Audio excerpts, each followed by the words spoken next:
Thanks, Paul, for taking the time to talk to us on SUFCtv. We're going to talk about the National League season from what we've just come out of, 2016-2017. We'll have a brief chat about the FA Trophy, the FA Cup, and then we'll look ahead to the new season starting on July the 8th with the pre-season game at home to Coventry here at Gander Green Lane. So let's start with the National League. It came into the National League, on a fantastic unbeaten run, National League South champions, and then ups a daisy, first day of the season, losing at home to Solihull. Yeah, that's standard stuff for us. Anyone who knows my team, we lose the first game on the first game of the season. It wasn't a massive surprise. It was a disappointment, but I thought we recovered very, very well. I thought we had a very good start to the season. Obviously, the away win at Lincoln and the draw at Forest Green. It was a fantastic way to start, and obviously the home wins coming shortly after. So I think beating Torquay gave us a lot of confidence. I think that's meant to be Armu's first goal, the overhead kick, and we actually ended up with a very good start, if I remember rightly. Yeah, no, you're right, Paul. I've got the the whole season in front of me, and then we go away to Chester.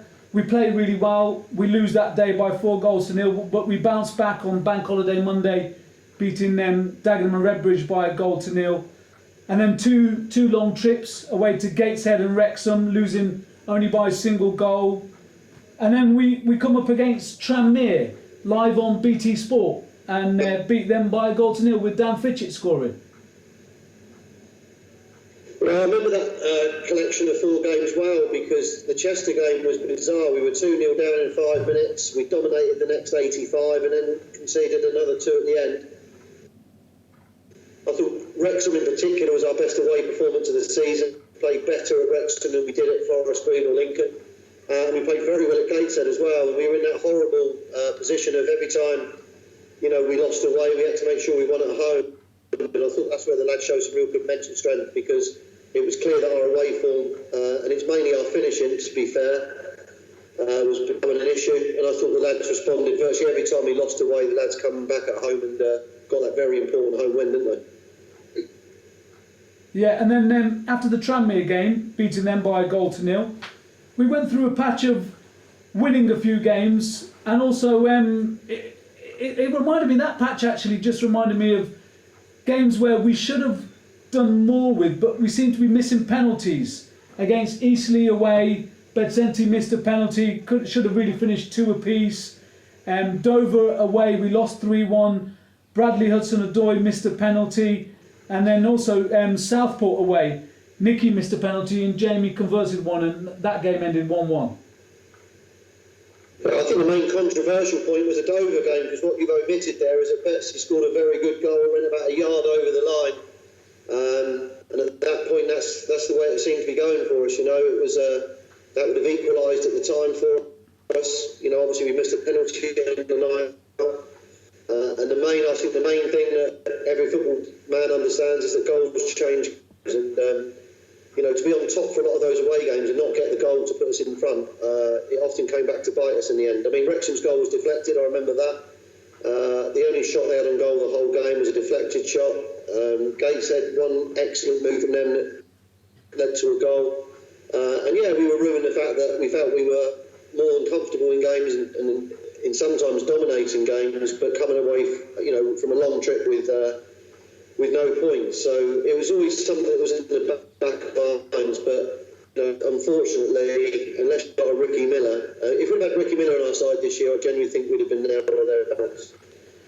And at that stage of the season, October came along, and of course the FA Cup started, because you can't really just look at our National League season without looking at our 2 cup runs this season, both in the FA Trophy, which started later on in the year in December, but the FA Cup started in mid-October. We had a home game against the highest ranked team in the competition at that point, Forest Green, and that's when our cup adventure really started. And I don't think you can really, to be fair to yourself and the team, you can't talk about the National League season. You have to add in the cup runs, because they had such a big impact on us as a club and also on the squad.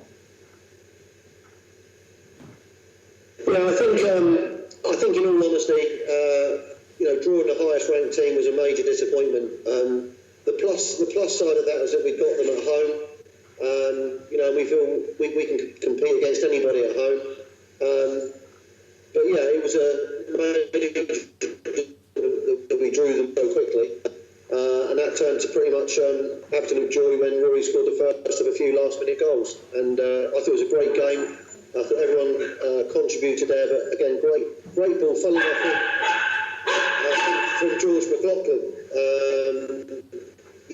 George come in, a great cross in for Rory, he's headed it in, and that started the FA Cup run for us.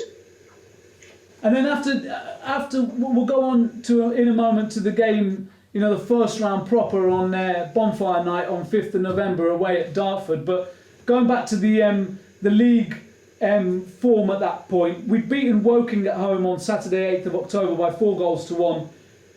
Craig McAllister scoring a good header with the 4th goal there, and then we go 6 games without a win in the league. And the next time we won was at home in November to Aldershot, and during that run we drew a lot of games. We drew against Southport away, Maidstone at home, York away, Barrow at home, but we lost 2 games on our travels to North Ferriby and Boreham Wood. Well, I think if you look at the Ferriby game, that was the biggest disappointment of the season. I think that's one of the few games that the team just didn't turn up. Give Ferriby great credit. I thought that they thoroughly deserved their win on the day, but we were a no-show, which was disappointing. I think from memory, that's the first time that I went ballistic in a dressing room all season. We talked about the dangers of the pitch and the dangers of the opposition, not underestimating anyone. Again, if we look back in hindsight, it was too much travelling to do in one day. I think there was a lot of tired legs even getting onto the pitch, so we learned from that. Boreham Wood, again, I remember sitting in the stand watching that one, and I felt they really, again, scored from probably the 1 or 2 chances they had. I remember, I think Chris Dixon had a shot from 5 yards out, we put over the bar before they'd scored. So there's a little bit of us thinking, we're self-inflicted here a little bit.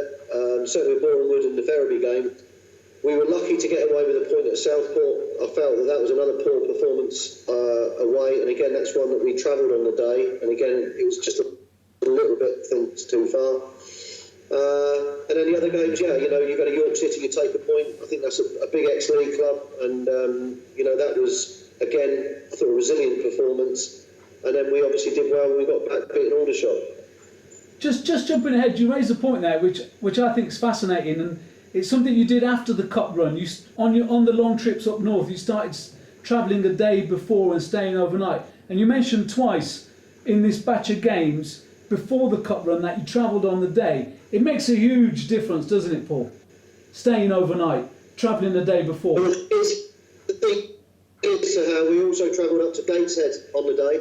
And came back, and we also travelled up to Wrexham on the day and came back, and unfortunately it just literally, hang on a second mate,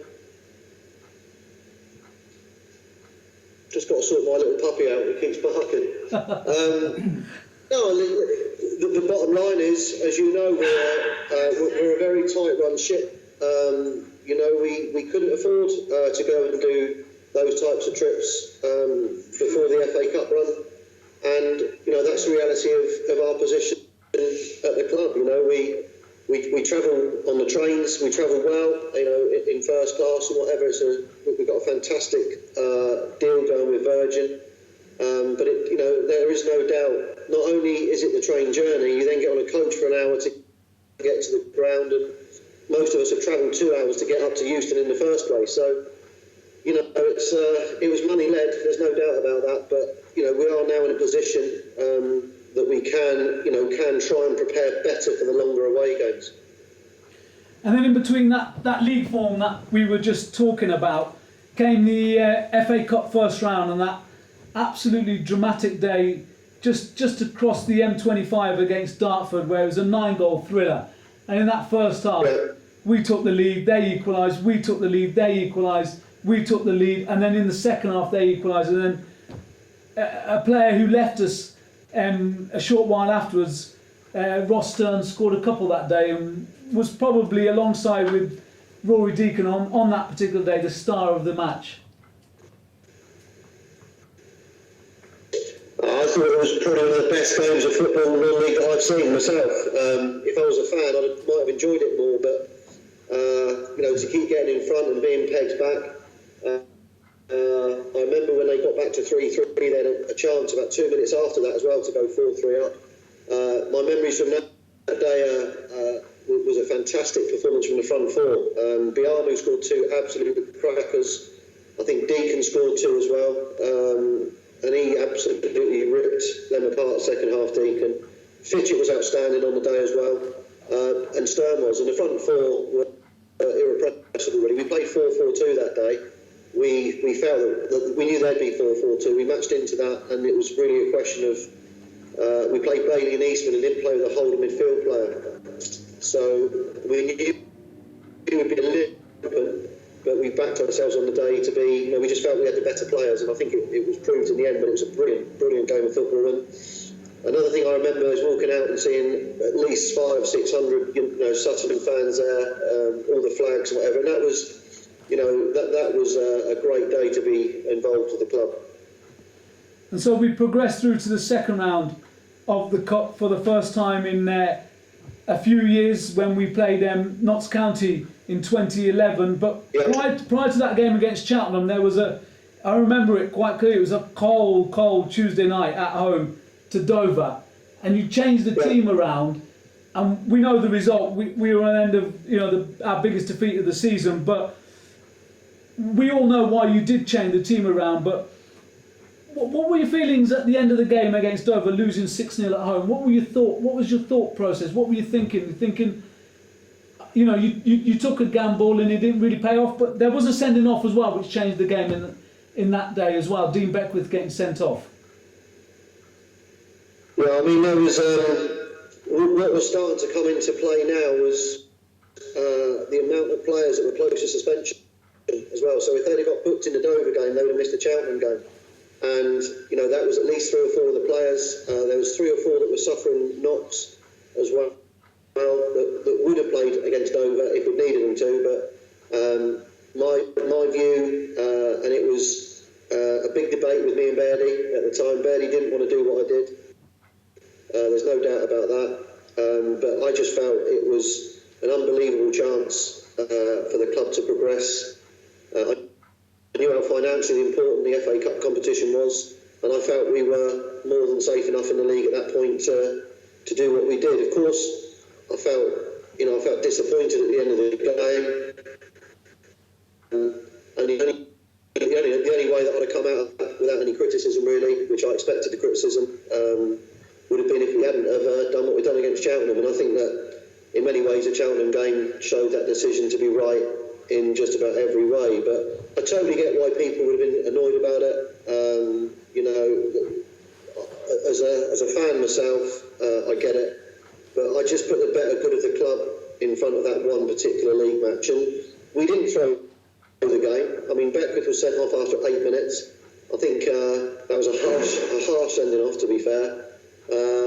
And when you're down to 10 men, and we had 3 or 4 that night as well, it was always going to be a tough ask. And I threw the players to the line a little bit that night, but I think Dean Beckwith getting sent off meant it was that type of scoreline. If Dean hadn't got sent off, we wouldn't have conceded that many, that's for sure.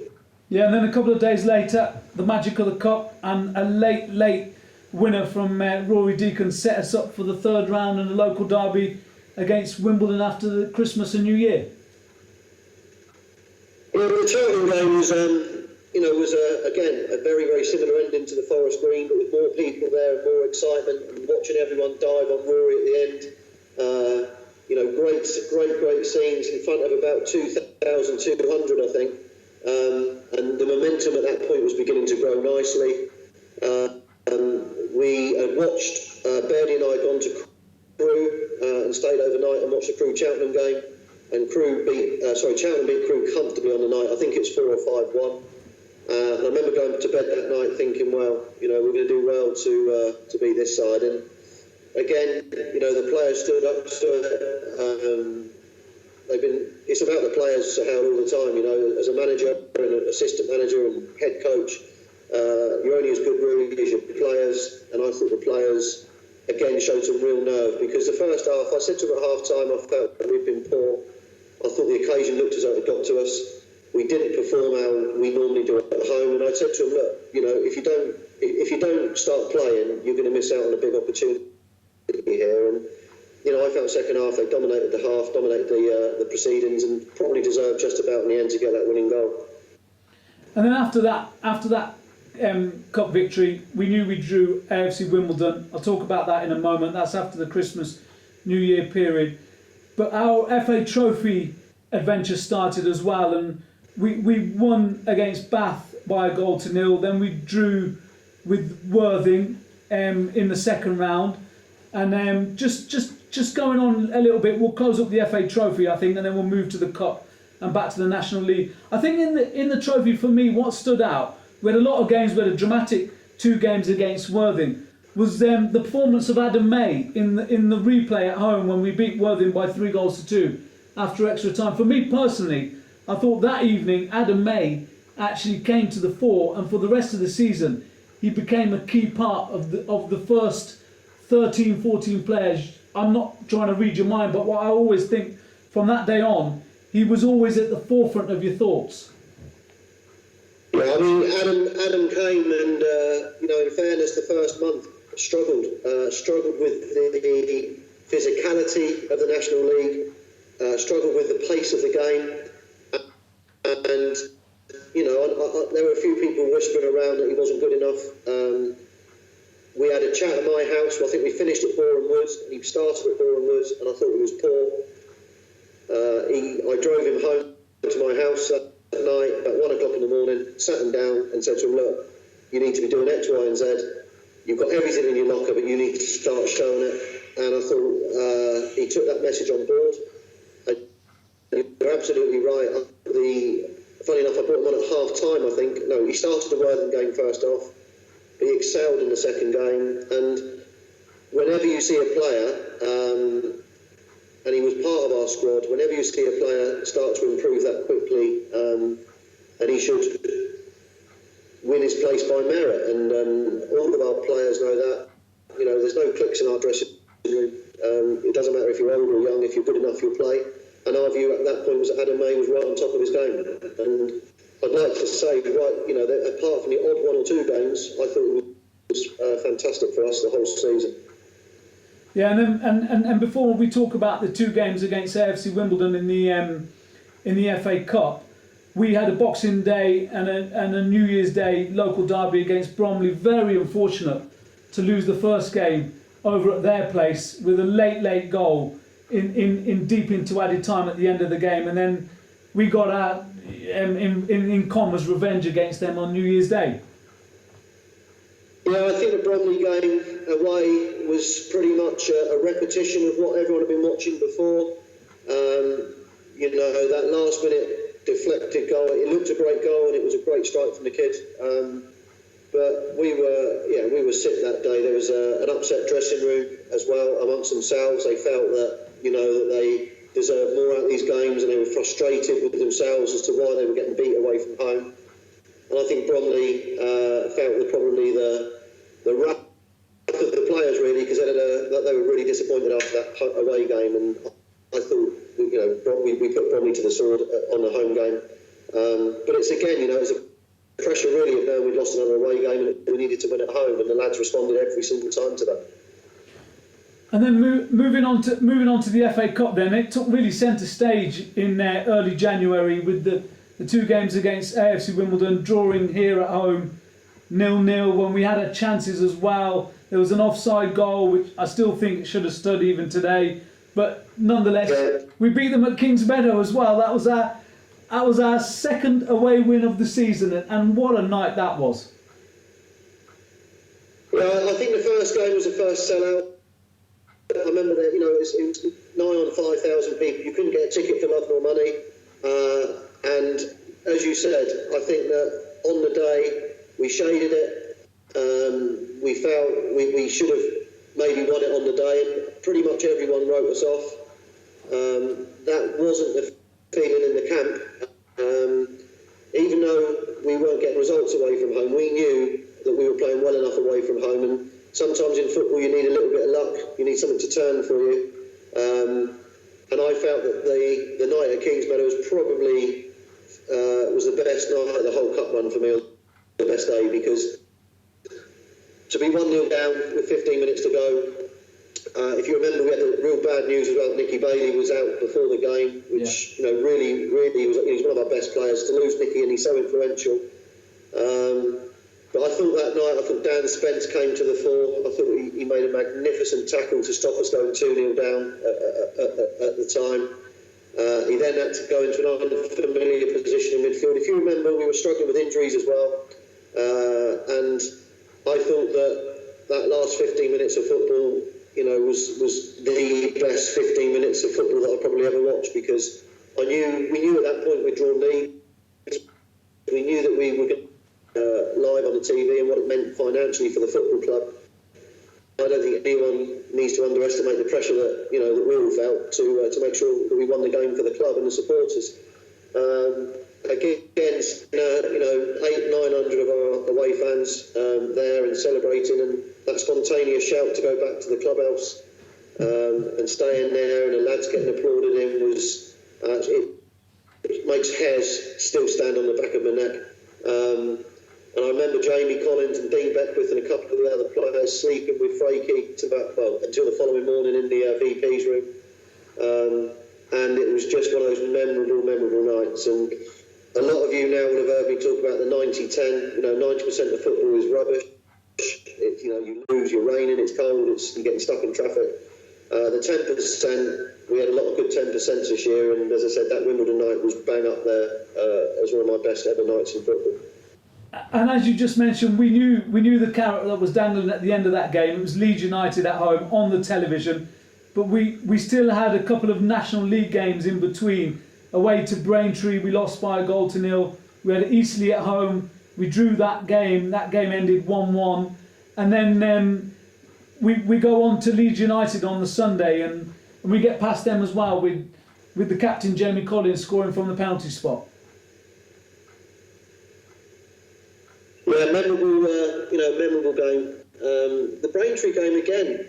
It wasn't a great game. If you were watching it in your house, you'd have drawn the curtains on it. But Biamu had 2 great chances. Fitcher had 2. I remember Tubbsy hitting the post. And again, I can't remember our keeper making a save by the goal. That was a disappointment. Eastleigh.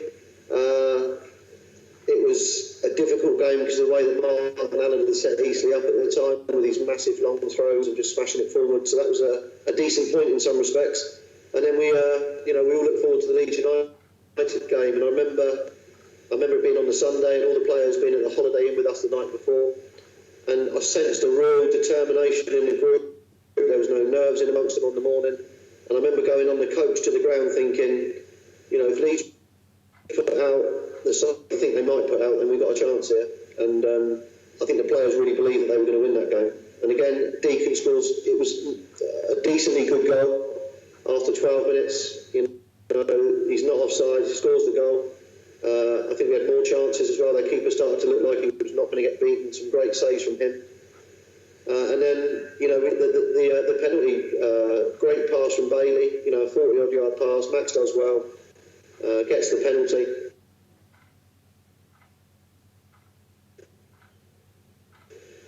And then the skipper steps up, and what a moment that was for everybody. Again, 5,000 people in the ground, and that took some nerve from Jamie. And I think he proved why he's such a fantastic skipper and a great person at this football club. And there were sort of heroes out there, wasn't there? People, funny enough, don't talk about the Leeds United game, and that shows how far we've come, because any other year, Sutton United beating Leeds would 4th in the Championship at the time would have been a major talking point. But as you know what happened there. Yeah. As we know, we drew Arsenal, and then everything just changed after that game. Really, I mean, I'll lead you up to the Arsenal game in a moment, but we played Boreham Wood in the 3rd round of the FA Trophy. We drew here at home 0-0, lost in the replay by 5-0. But we also had National League games before the FA Cup 5th round against Arsenal, away to Solihull, losing by 3-0, and then on Valentine's night, away to Guiseley, another long trip, and losing before the cup game to Guiseley by 2-1. So not the best run of games going into the FA Cup game, but I think we all know as Sutton United fans that you were managing the squad, players had injuries, players were playing with suspensions lurking over their heads, and no one really wanted to miss that game against Arsenal, and all the attention was on the Arsenal game, our first ever trip to the last 16 of the competition as well. Yeah, I mean, it literally is a once-in-a-lifetime opportunity. I don't honestly think that a Lincoln or a Sutton would probably be able to do that, get that far again. I mean, I might be proved wrong, but it seemed at the time like it was a once-in-a-lifetime opportunity. I would never have forgiven myself if I'd have played like Eastman and Bailey and Down in certain games and they'd got booked and they missed that game. I felt that I had to protect those players because they'd done so well for us. I specifically remember the Boreham Wood game. I think we had 12 players. We couldn't even name anyone on the bench. I remember having 9 players at home injured or suspended or not being able to play. And the reason, it's impossible a club of our size to fight on 3 fronts, which is the National League, the FA Trophy and the FA Cup. And yet the FA Trophy is a competition I always like to take, seriously. But, last year we had it where we went down again. We were in the middle of that brilliant run that we wanted to win the league, and there's no question that the league was more important to us than the trophy that year in the end. And the same applied to the FA Cup. The trophy became an irrelevance in terms of making sure that we stayed in the league, and also that we continued to show good form in the FA Cup. Solihull Moors, we were soundly beaten on the day, but again, and I don't want to keep on about it, but their first 2 goals were so far offside it was frightening, and I was proved right watching the highlights. And their 3rd goal, Craig Dundas gets brought down for a penalty, and they break on us and score. So we weren't great that day, but we weren't rubbish. Rubbish was Ferriby. Just talk me through your thoughts on the Arsenal game, your emotions leading up to the game, and also what happened throughout the game, and how you felt when it was full time and the side lost 2-0 and giving an Arsenal a really good go. Yeah, I mean, what was hard for us was right away from selling the tickets through to the media with the players and myself. It was a completely different world, and none of us have ever experienced that before. The phone calls were coming in from India, China, Japan, Italy, Bulgaria. It was any country you care to mention were we're in at the club and trying to. I remember twice in 2 weeks we didn't train because we weren't able to. We had that many press there, and we did our very, very best, I think, to cope with it and deal with it, and we made ourselves available to everybody. But I understand now why a Premier League manager can only have allocated slots and times, because we certainly made ourselves available at any point, and that was it was a brilliant experience for everybody, but it was also absolutely stopped you doing anything else in your normal life. Even it was an amazing month really leading up to the game. The memories leading up were obviously the draw, being at home, watching the draw, watching you guys in the clubhouse. I watched the draw every time at home, so I wanted to keep that good luck home going. I remember just all of us, all the Doswells were sat on the settee, and when we saw the Arsenal ball come out, we were absolutely jumping up and down and flying up and down the lounge, and it was hard to take, really, hard to even take in. But again, the lead up to the game, no nerves really. Just I think everyone took it on board. The players enjoyed it, and I've got to say, I thought our team were absolutely magnificent on the night. I thought their first goal was a shot, a cross really, that Theo Walcott went to back heel, and that was a disappointment because we felt the longer we could keep it 0-0, we always felt we were with a chance of getting back to the Emirates, and we'd love to have done that for everybody. But as I said, I'll never forget writing their team up on the board, as I always do before the game, and then just going through their shape, and to put the likes of Theo Walcott Oxlade, Chamberlain, Mustafi, Monreal, and the list went on and on and on. And then to see Sanchez, come on the pitch as well, just incredible times, really. Just to end the FA Cup there, as it's FA Cup final week this week, and Arsenal are playing Chelsea. Do you want to see Arsenal win it so we can look back and say, oh, we only lost to the eventual winners? Yeah, I mean, when you see they went, they beat Southampton 5-0 with a weaker team than they played against us. They beat Lincoln 5-0, and I think that our performance, and not just the result, but our performance against them was outstanding. And I know I saw the players at the end, and they couldn't move a muscle. They'd given every ounce of fibre they could to the club and for themselves and their families, and it was a remarkable feeling of just how proud I was of them, really. We then went to meet, and Kate got to see Gary Lineker, who she's always wanted to meet, and Freddie got to see Alan Shearer, who's a bit of a Saints legend, and it was just one of those nights that we look back at. My family were there, which, as you know, are very important to me. To see my sons and my daughters and my wife there, and just looking up at the stand, incredible night. I thought Arsene Wenger was, I had probably 5 minutes with him in my little room underneath the stand. That was fantastic, absolute gentleman, and I hope for Arsene Wenger's sake that they win the competition, really. I don't think it's about us being beaten by the finalists, but it's a hell of a thing to be able to say in years to come, isn't it? Yeah, very much so. So then, just get a cup of tea. Yeah, go on. You have your cup of tea. Yeah, kind of like. Yeah. So then after the No, go on, mate. after the Arsenal game, and then we're coming to the final running of the National League, and there was kind of chitter chatter on the terraces. People were talking, oh, relegation, we're in a relegation scrap. 4 days later, we go away to Torquay. We win for the second time in the season on the travels, and what an eventful game that was. Ross Warner picked up an injury, out for the rest of the season. Simon Downer going in goal and producing an unbelievable display, Sutton, to take all 3 points from Plainmoor. Yeah, again, I remember Ross was injured. He tried to carry on. I remember that their lad shot from 25 yards, and it's a shot that was going wide. Ross tried to get down. He couldn't get down. It hit his elbow in the other corner. And you don't want to know what I said to Bertie, but it was along the lines of, here we go again. Again, we had no sub-goalkeeper, but I rarely did name one. So it wasn't about, the Wayne situation. We never named a keeper anyway. Great goal from Rory. Short corner routine, which we work on. Great finish from Rory. And at half-time, we were buzzing because we felt that, we defended the wind. If you remember, we were massively against the wind that first half, and it was a tough half of football to do it. We felt coming in level was a great effort, and we felt we'd go on in the second half. And I'll never forget, I walked out of the dressing room, and I was walking up the touchline, and they scored within about 8 seconds of the second half starting. And again, like you said, the lads showed a great result, because it would have been easy to have buckled at that point, having just played Arsenal as well. But they came back, and another great goal from Rory, and Dean Beckwith.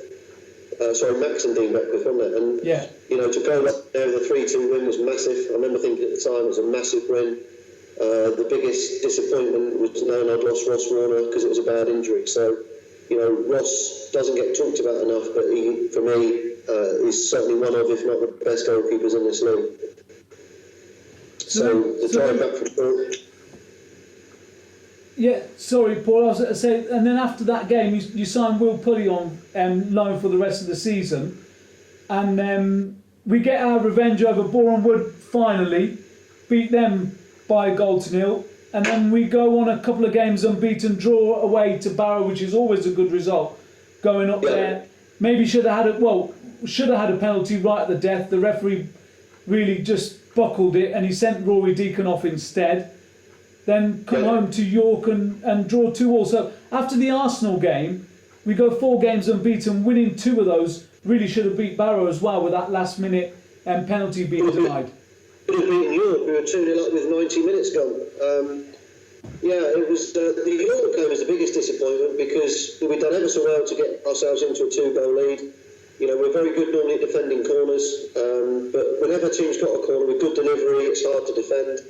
And then that unbelievable free kick that went in the top corner.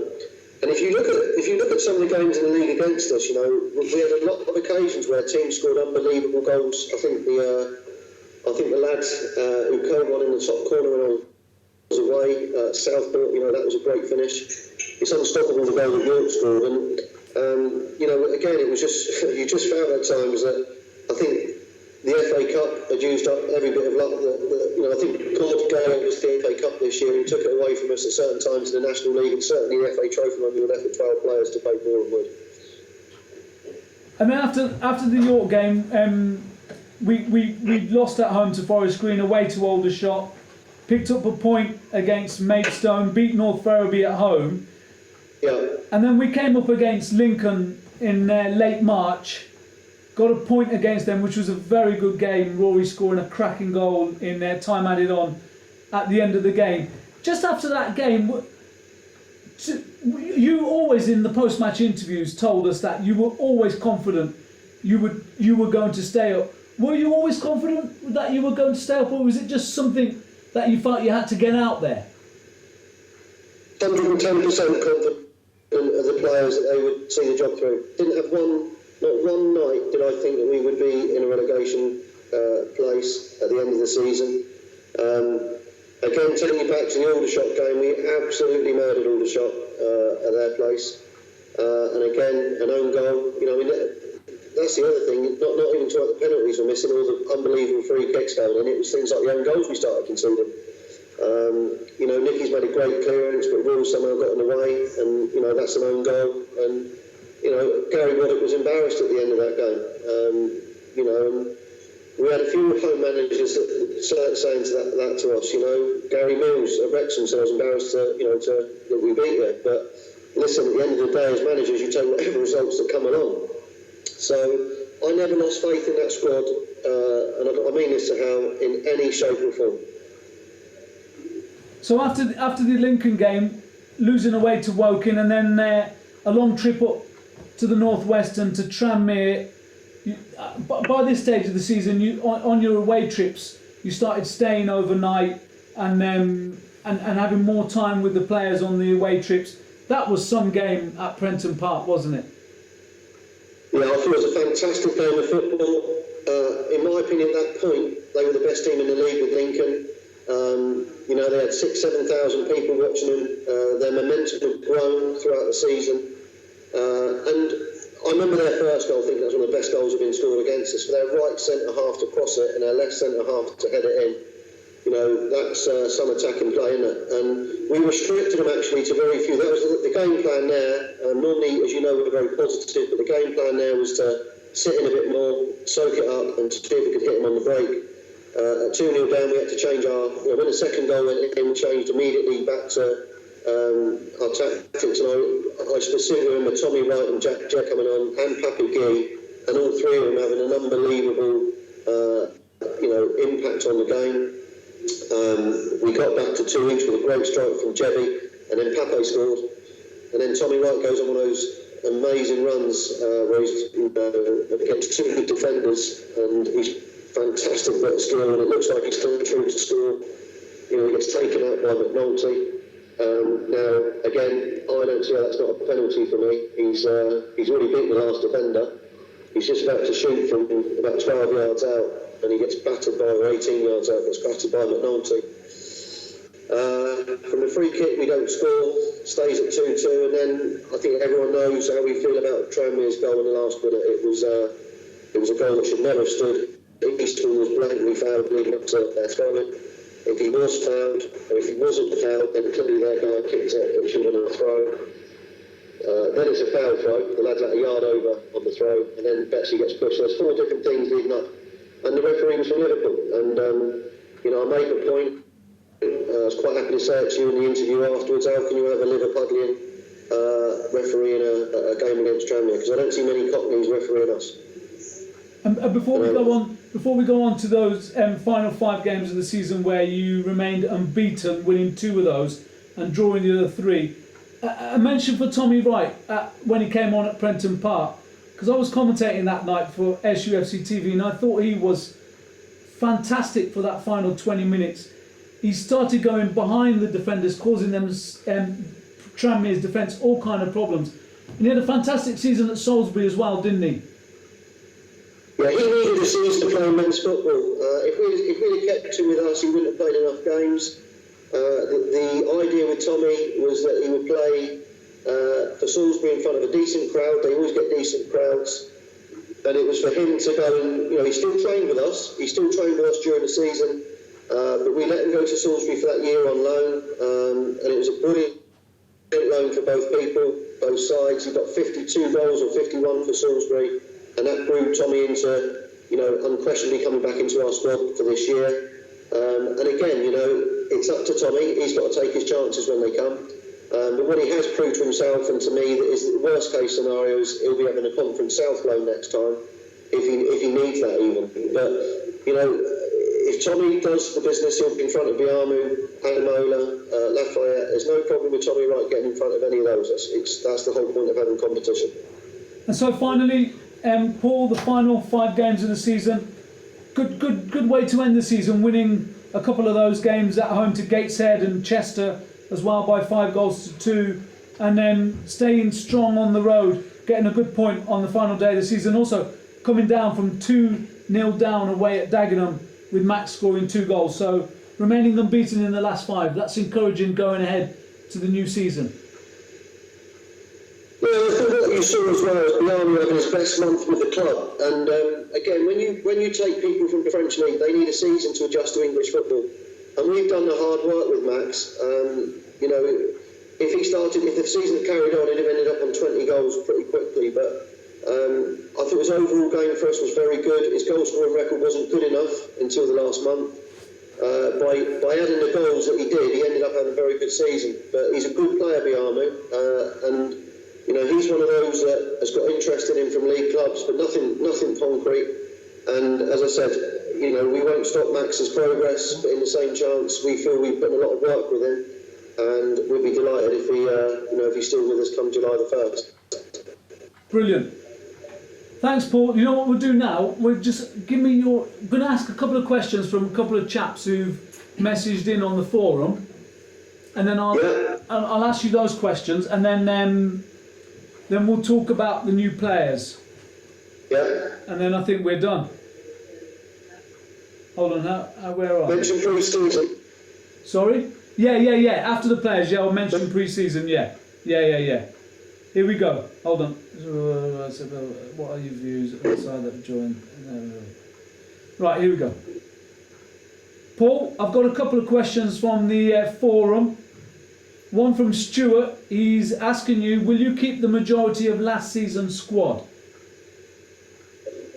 Yeah, we went on the website earlier this week, and obviously we've signed 4 players, and clearly 2 or 3 players are going to move on, but the majority are being kept, and it's not all for footballing reasons. There's a couple work-wise that might want to start working more during the day, but I don't want to name names just yet, Sohail, because that's not fair until they get themselves sorted. But the reality is we're going to end up with an 18 to a 20 squad to start the season. We learned as well that our squad wasn't big enough last season, and whilst loans like Adam Mays can be very, very good, we can now afford to hold a squad of 18 to 20, and that's what we're able to do. So, yeah, the reality is I think 2 to 3 people out of the current squad are going to move on. And we may bring one more person in that I'm talking to in June or July when I get back from holiday, who's very, the sort of conversations have gone well up to now, and that'll be us done. So possibly one more, but if not, we're very happy with what we've got. Rory Deacon and myself have got basically a very open arrangement that Rory's got until the end of June, the end of May, early June, to see if he gets an offer that he likes. And if he doesn't, he's very, very happy to stay at the football club. So that's one that we'll know about in the next 3 to 4 weeks. And as I said, the same situation now applies to Max. And the reason I've said 18 to 20 is that if Max and Rory stay, we'll be at 20. And if Max and Rory go, then we won't be looking to bring anybody else in from a striking perspective, because we feel with Lafayette, Adamola, Coombs and Tommy Wright that we're well covered. Okay, I think this is a bit of a tongue-in-cheek question from Georgie Boy, but I'll ask you it. Yakubu, remember he used to play for Portsmouth, not, you know, down. It was very good. The Swiss of Coventry couldn't run. Yeah. Well, Georgie Boy said Yakubu's a free agent now, apparently. Any chance, question mark? Free as in £3,000 in a week. Yeah, well... Yakubu is someone I know about. I've never, ever been interested in him as in for a non-league player. He's had a great career, but I think knowing what he did at Coventry, and he didn't last more than a couple of weeks there, there's a reason for that. And, you know, a Yakubu is not really our type of signing. Okay, just to find... As I said, he wouldn't be free. It wouldn't be free, it'd be £3,000. Yeah. Just a final few questions from the chaps on the forum. Back Home 2016 says, Adam May was a successful loan. Will you go down that route again this coming season? We will if it involves a goalkeeper. We feel that we don't want to pay out for two goalkeepers. It's too expensive for us. So Ross Ruler is our number one. Seb Brown is our new goalkeeping coach, and he's come in and done very well. But the reality is, I know that we can get a good goalkeeper in on loan if Ross got injured. So that's one area that we definitely look at a loan. The relationship with Portsmouth is excellent. I got on very well with Paul Cook, their manager, and I would think that if we needed it, you know, if we struggled with injuries, then I could go to Paul and he'd be very keen to develop his younger players with us. And also, the final question from the forum now. What are your views on the sides that have joined the National League this season? So 2 have come down from League 2, Leyton Orient, beg your pardon, and Hartlepool. 2 have come up from the National League North, AFC Flyde as the champions and FC Halifax. And 2 have come up from the National League South, Maidenhead United as the champions and Ebbsfleet through the playoffs. Yeah, but 2 of them have got multi-millionaire owners in Flyde and Ebbsfleet, and you know those 2 will be able to really punch financially alongside the Eastleys, you know, and Tranmere Rovers and Barrows and Gateshead. So we've got big budgets for this league, so they're definitely going to be able to come in and compete, no problem. Maidenhead, I think Alan Devinshire's done an amazing job again. Fantastic manager for me, a bit old school. Like myself and Birdie maybe, but you know, what an achievement he's done at Maidenhead to only lose 3 games. If people underestimate Maidenhead, they'll get beat down at their place on a regular basis. Halifax obviously a bit of a yo-yo team, but the manager they've got there now, respect him a lot, and I think they'll be competitive. And the 2 ones coming down, I think we're looking at you know, it totally depends on what they're able to do with their ownership. But for us, it's got a great day to go to Brisbane Road and to get the Orient fans to come to us. As a genuine football supporter, feel gutted for their supporters, what's happened to them. Great club. I remember going there as a Saints fan back in the 80s, watching Saints and Orient. And I just hope that they've got a club to support, because that's, in the end of the day, the most important thing. Hartlepool, I watched their last game of the season against Doncaster with interest, because obviously I wanted to see what they were like. And, you know, what a lovely old football league ground that is as well to go to. And, you know, they were desperately unlucky. I mean, they got themselves 2-1 up. Looked like they were going to be safe. And, you know, Newport got that last minute goal. And I've got to say, it was a purely selfish thing. You know, I wanted to play at Hartlepool because I think the facilities and the pitch is excellent. You know, Newport's pitch this year, I think everyone knows, has been probably not fit for purpose. It makes me laugh, you know, that we're asked to provide a certificate for our surface to see if the ball rolls properly. Be interested to see if Newport got on there. All right, brilliant. What we'll do now, we'll talk about the players and the pre-season. Yeah. All right, Paul, you've you've done your business very quickly. We're just coming into late May, and you've already made 4 new signings. Can you just run us through the signings and the reasons behind them, starting off with Kenny Davis? Yeah, Kenny's someone I've known for many years. We were made aware in April, near the end of April, that he wasn't going to stay at Bournemouth. We felt, looking at the team, that we were a goal-scoring midfielder short. Unfortunately, Betsy got 1, Craig got none, and Nicky got 6 or 7, but that was penalties as well. So we felt we needed someone who was going to score more goals from the midfield area. He's a very, very clever, intelligent footballer, and he'll suit our style of play. And more importantly, he made it clear that he wanted to come to us. And we've now got Kenny on a 2-year contract. I'm really looking forward to working with him. I spoke to Danny Cowley about him when Kenny intimated that he wanted to come. And I've spoken to everyone I've spoken to has given him, an unbelievably good rep. And he's a leader, and the leader in the dressing room, which you can't have enough of. And he's a proper footballer. And I think, he might be the biggest name for people, but for me, I think he'll be a real good signing for us. And then you've gone and signed 3 players from Dover Athletic, Aswad Thomas, a defender, left back, and then 2 lads up front, Moses Emmanuel, who I remember on that cold November night scoring a hat-trick against us, and also Ross Lafayette. Yeah, again, Ross is someone I've known from the Welling days. Never been in a position to sign him financially. He got decent moves to Luton, and then he went to Eastleigh. He's had 2 very good seasons at Dover. We knew that he wasn't going to stay at Dover. The football jungle drums were going. And I spoke to Ross very quickly after the season had finished and said to him that we'd be interested. I went up to Heathrow and met him at Heathrow Airport and just outlined what role we saw for him and where we felt we were as a club. And again, I think he watched us in the FA Cup and he'd seen us grow as a club. And he felt that we were the right club for him at that point. And it's closer to his home, which I think was important to him as well. I think he's got a family on the way.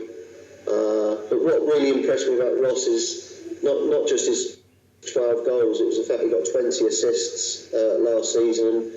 We did feel that if we could get a proper target man, a mobile target man, that Biamu and Adamola and Coombs would definitely benefit from that. And I think you can, from the interview today, the one thing that I wasn't happy with last year was the amount of goals we scored against the chances we created. So it was very important for me to freshen up and get better players in. And the other 2 lads that you got from Dover as well, just to mention on them, Aswad Thomas as a defender left back, and also Moses Emmanuel. Well, Moses is someone that I've always wanted to sign throughout my career. Again, for various reasons, but never been able to. And again, when we knew that Dover weren't going to be offering Moses a new contract, he and I met again in London and sat down with Moses, and his enthusiasm for the game and wanting to score goals. He's also a player that can play in 2 positions because he's quite happy as a second striker, but he's also happy as playing in the 3 as a wide striker, even a 4-4-2 side. So from that point of view, he gave me options. I've obviously got to think what would happen if Rory and Max left, and I felt that Moses was an absolute no-brainer. His movement, again, is also his relationship with Ross Lafayette. The 2 things really gelled very much together for me. Aswad Thomas, again, felt that since Dan Wishart had gone, as good as Skipper is, with lots of aspects of his game, he's not the quickest over the ground at times, and Dan covered Jamie brilliantly for pace if Jamie needed that help. And it's no secret that Ben's come in, he suffered injury, he suffered a very bad virus, even affecting his blood cells, and we never saw the best of Ben Jefford. But we felt that we needed a pacey, aggressive player who also in the air, because that's the other thing. We were aware that from the full-back areas when Kevin wasn't playing, that we felt we were conceding too many goals at the far stick. And so, we've gone for someone who's got a fantastic leap and can head the ball as well. So Thomas was for his pace and his ability to defend. and Moses and Ross Lafayette, we just didn't score enough goals. Just finally on the squad, when you look at the squad today with Rory and Max amongst the number, it's a really, really top squad. If you just take Rory and Max out, it's still a very strong squad. Yeah, I mean, I think if Rory and Max stay, it's the strongest squad, certainly in my time here. We've looked to improve year on year if we can. The second season is always the hardest season to keep going because teams know a lot more about you. But we've got four midfielders. We've got Bailey, Kenny Davis, Craig Eastman and Betsy Gomez. So there's 2 into 4 there. In the wide areas, we've got Kieran Cadogan and hopefully Rory. Moses Adamola, Bradley Hudson-Odoi hopefully will be fit at the end of August, totally fit. And I'm very, very hopeful that Jeffrey Monicano can come back and have a good pre-season because I rate him highly. So again, there's competition in the wide areas. I think everyone knows I trust my back four implicitly, and Downer and Mankra have got another season left in them. There's no doubt about that. We've got central defenders in Collins, Beckwith and Downer, and Louis John, who he's been unfortunate to have to be behind 3 very experienced boys, but whilst they keep doing the business, it's hard. For me, Collins and Beckwith, Collins and Downer, I don't think you can beat that for me. But we did feel it was important, as I said, to get place into that back four with Thomas. You're probably getting a feel from that where I'm at with the squad. I said Mankra. I thought he had a fantastic season last year. He trains every single session. He's still fit as a fiddle, and you can't buy experience in the National League. And I went through the squad age last week, and I think we're at 28 as a total squad now. So, that's the age where most of the players are at their peak. It's not a league to throw too many youngsters in together. But competition-wise for places, you've got a front four of Coos, Biamu, Lafayette and Adamola, and Tommy Wright clearly comes into my thinking on that as well. So, you're in that position where you look at your squad and think, it's got real depth. The others that we haven't mentioned that will undoubtedly figure, as I said, Monicano, Hudson-Odoi, Jack Jebb. He's only 20, 21. We rate him highly.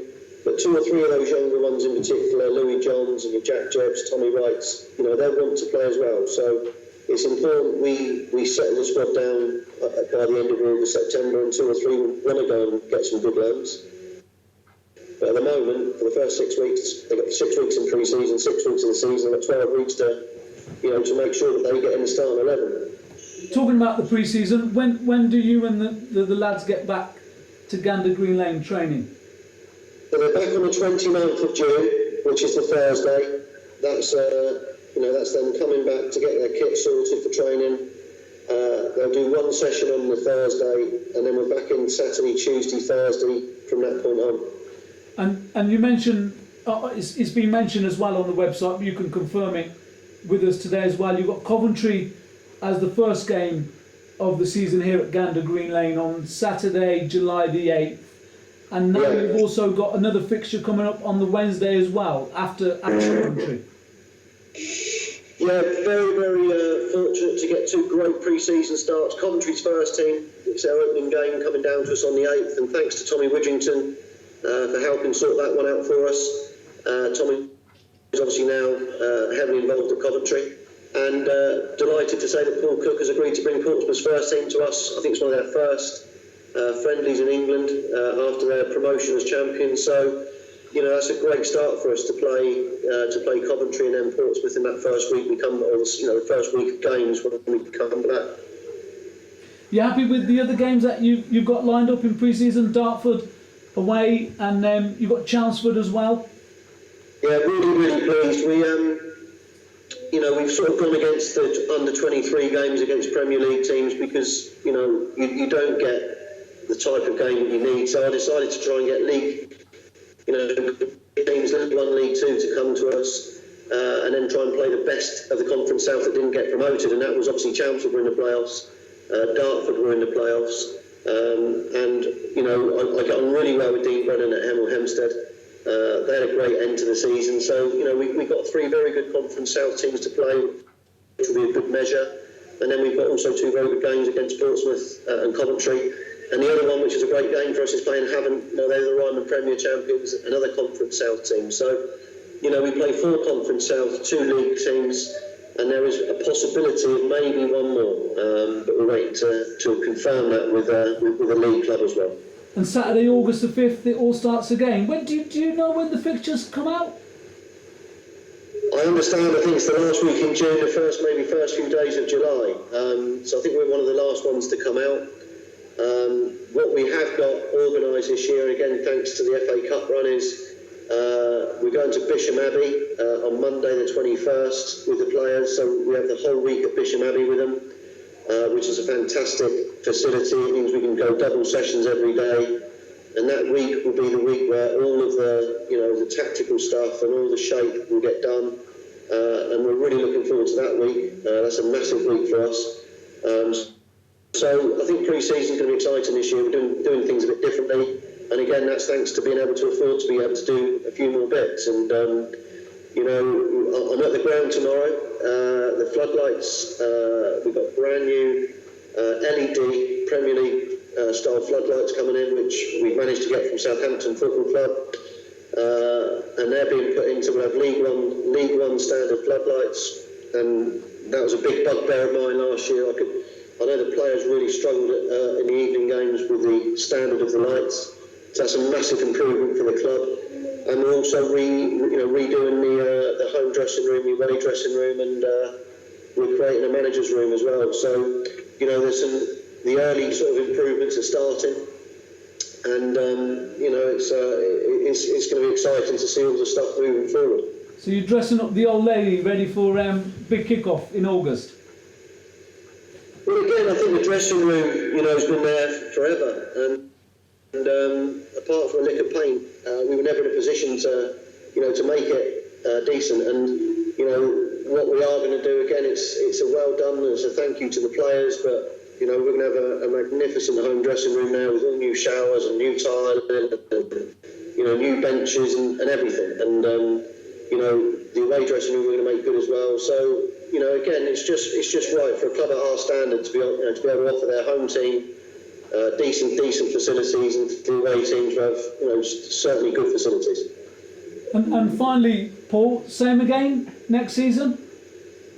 I take it, Sohail, now, if you were offered it to me all day long, because the FA Cup, as I said, was a once in a lifetime thing for me. So if it come around again, clearly you'd take it. But no, I think the reality is that we let's keep improving. We finished 12th last year. Can we finish 11th, 10th, 9th, 8th, 7th? If we finish 7th, we're in the playoffs. So I'm not frightened to say that the lads are talking about finishing in the playoffs, which I think it's got to be a target. Why not? And if we get knocked out the FA Cup early, then I'd like to get to Wembley as a manager at some point, whether that's through the playoffs or whether it's through the trophy. So there's still very much ambition left, but there's 22 other teams apart from us who've got equally the same ambitions, and we've strengthened, we feel, but we needed to strengthen when you see the quality of the other teams that are coming into this league. And if you stand still in the National League, you soon get caught up, and we're just not prepared to stand still on anything. Brilliant. Thank you, Paul. Yes, Sohail. Thank you. Cheers.